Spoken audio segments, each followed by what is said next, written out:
Morning all of you. आज से हम रिवीजन स्टार्ट करेंगे। आज हमारा टॉपिक रहेगा सुरक्षा तथा दुर्घटना। तो सबसे पहले बात करते हैं सुरक्षा। एक सुनियोजित कार्यक्रम जिसके द्वारा कार्यस्थल पर होने वाली दुर्घटनाओं एवं खतरनाक घटकों की पहचान कर समय रहते उचित उपाय करना ताकि दुर्घटनाओं एवं खतरनाक घटकों से बचा जा सके, सुरक्षा कहलाती है। अब बात करते हैं दुर्घटना क्या होती है। एक अनियोजित या अप्रत्याशित कार्यक्रम जिसके परिणाम स्वरूप शारीरिक क्षति या संपत्ति का नुकसान अथवा दोनों हो सकते हैं, दुर्घटना कहलाती है। अब हम बात करेंगे दुर्घटना के कारण, कॉज ऑफ एक्सीडेंट। दुर्घटना के मुख्य रूप से 3 कारण होते हैं। पहला अनसेफ एक्ट यानी असुरक्षित कार्य। दूसरा कारण है अनसेफ कंडीशन यानी असुरक्षित स्थिति। और तीसरा कारण है नेचुरल हैजार्ड यानी प्राकृतिक या दैवी आपदा। तो देखते हैं ये कारणों को। अनसेफ एक्ट सर्वे में पाया गया कि लगभग 88% दुर्घटनाएं अनसेफ एक्ट के कारण होती हैं। अनसेफ एक्ट के कुछ उदाहरण मैं आपको बताता हूं, जैसे कि लापरवाही से कार्य करना, आवश्यक कार्य निर्देशों का उल्लंघन करना, हाउसकीपिंग में लापरवाही। नेक्स्ट है पीपीई का प्रयोग न करना। पीपीई के बारे में पहले भी बता चुका हूं आपको। पीपीई का मतलब होता है पर्सनल प्रोटेक्टिव इक्विपमेंट, ऐसे उपकरण जो हमें रोगों या बीमारियों या चोट लगने से हमारा बचाव करते हैं, पीपीई कहलाते हैं। ये पीपीई उपकरण व्यवसाय के हिसाब से सभी के लिए अलग अलग होती हैं। हमारे व्यवसाय में विशेष तौर पर जो पीपीई हैं उसमें नंबर 1 सेफ्टी हेलमेट जो हमारे हेड को प्रोटेक्शन करता है। दूसरा सेफ्टी गोगल जो हमें कार्य करते समय हमारे आंखों को प्रोटेक्ट करता है। और थर्ड है ईयर प्लग जो हमारे कानों का प्रोटेक्शन करता है। और नेक्स्ट है मास्क जो हमारे नाक तथा मुंह के लिए प्रोटेक्शन का कार्य करता है। और नेक्स्ट है सेफ्टी शूज जो हमारे पांव की सेफ्टी करता है। और नेक्स्ट है इसमें हैंड ग्लव्स जो कार्य करते समय हमारे हाथों का बचाव करते हैं। इसके अलावा कुछ और भी पीपीई होती हैं, तो ये व्यवसाय के हिसाब से अलग अलग प्रयोग की जाती हैं। नेक्स्ट दुर्घटना का कारण है दक्षता व अनुभव की कमी। इससे बहुत ज्यादा दुर्घटनाएं होती हैं। नेक्स्ट है थकान से भी दुर्घटना होती है। नेक्स्ट है चिंता जो है कहा गया है कि चिता से भी बढ़कर है, बहुत बड़ा कारण है दुर्घटना का। नेक्स्ट है ओवर कॉन्फिडेंस, इससे भी दुर्घटनाएं होती हैं। और नेक्स्ट है नशा करना। नशा कई प्रकार का नशा है, इससे बहुत बड़ी दुर्घटना होती है। इसके अलावा भी बहुत सारे कारण हैं जो अनसेफ एक्ट के अंतर्गत आते हैं।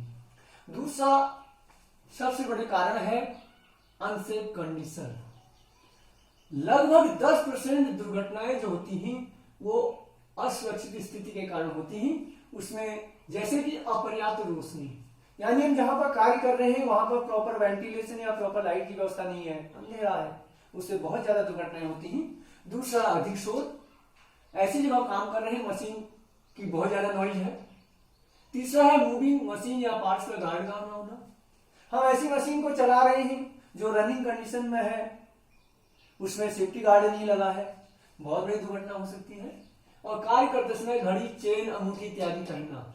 अगर कार्य करते समय हम हाथ में घड़ी या चेन या अंगूठी इत्यादि पहनेंगे तो क्या हो सकता है, कोई कंपोनेंट इसमें फंस जाए और हमारा हाथ जो है मशीन के अंदर आ सकता है, और बहुत बड़ी दुर्घटना हो सकती है।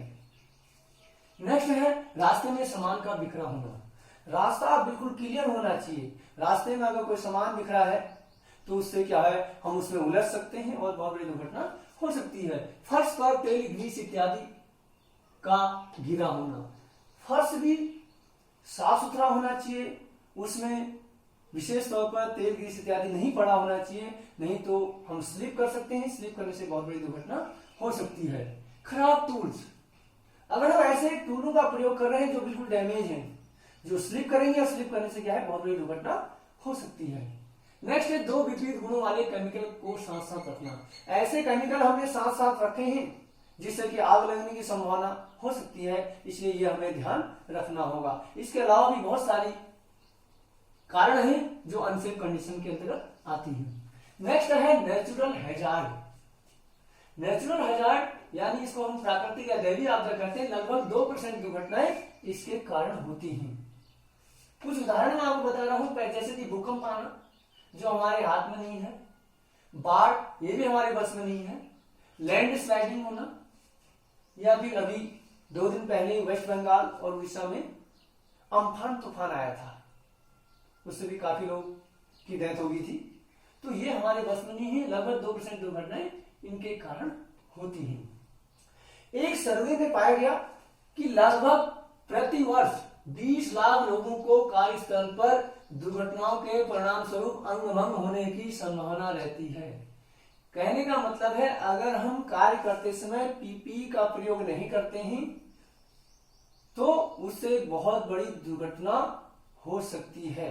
ये जो सर्वे दिखाया गया है, यह है पीपीई का प्रयोग नहीं करने से लगभग 20 लाख प्रतिवर्ष दुर्घटनाएं होती हैं। इसके अलावा एक है कॉस्ट ऑफ एक्सीडेंट, यानी दुर्घटना की कीमत। अब दुर्घटना की कीमत किसको चुकानी पड़ती है? सबसे पहले दुर्घटना की कीमत जो इंजर्ड व्यक्ति है, जो घायल हुआ है, जिसको चोट लगी है, उसको चुकानी पड़ती है। उसको चिंता रहती है, बहुत ज्यादा दर्द होता है, बहुत ज्यादा मानसिक तनाव में रहता है, उसकी जो आमदनी थी, इनकम थी, वो बंद हो जाती है, खर्चे बढ़ जाते हैं, यानी मेडिकल के खर्चे, दवाई वगैरह, इससे बहुत ज्यादा परेशान रहता है। उसके साथ साथ दुर्घटना की कीमत उसके फैमिली मेंबर्स को भी चुकानी पड़ती है। और इसके साथ साथ जो मैनेजमेंट है, प्रबंधन है, जिस कंपनी में वो काम करता है, जिस ऑर्गेनाइजेशन में वो काम करता है, उसको भी चुकानी पड़ती है। अब यहां पर देखिए, एक दुर्घटना का ट्रायंगल दिया गया है। एक हेड रिच है, इन्होंने बताया कि अगर 300 बार नियर मिस होता है तो 29 बार माइनर इंजरीज होंगी और 1 बार मेजर इंजरी जरूर होगी। अब ये देखते हैं नियर मिस क्या होता है। नियर मिस का मतलब होता है दुर्घटना हुई, हम गिरे, लेकिन बार बार चोट लगने से हम बच गए, चोट नहीं लगी। अगर 300 बार नियर मिस होता है तो 29 बार माइनर इंजरी यानी छोटी मोटी दुर्घटनाएं जरूर होंगी। अगर हम फिर भी लापरवाही करते हैं तो एक बहुत बड़ी दुर्घटना हो सकती है। ये एक ट्रायंगल हमें बताता है। इसलिए हमें कार्य करते समय पीपीई का प्रयोग जरूर करना चाहिए। जो सेफ्टी रूल्स हैं उनको फॉलो करना चाहिए ताकि किसी भी प्रकार की दुर्घटना ना हो। तो उम्मीद करता हूं कि आपको दुर्घटना और सेफ्टी के बारे में कुछ समझ आया होगा। आज के लिए इतना ही। थैंक्स।